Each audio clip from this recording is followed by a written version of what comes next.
Welcome to this tutorial video. The goal of this video is to show the patient validation, dependent data, debtor import and benefit check. Patient validation is used to see if the patient is a valid and active member of the medical aid.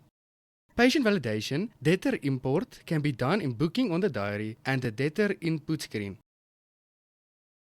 We will first take a look at importing a debtor.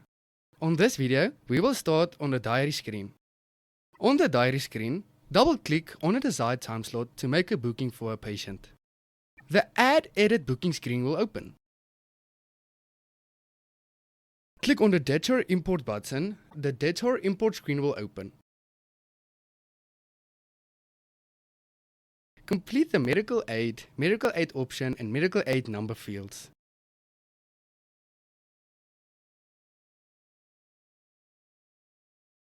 Click on the Import button.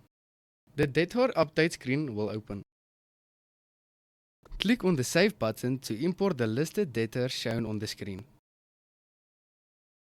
This process can also be done from the Debtor Detail screen by clicking on the Import Debtor button. We will now look at the Benefit Check function. On the diary screen, click on the desired booking of the patient. The diary sidebar will open, which will display the benefit check below the debtor's profile picture. Lastly, we will discuss patient validation.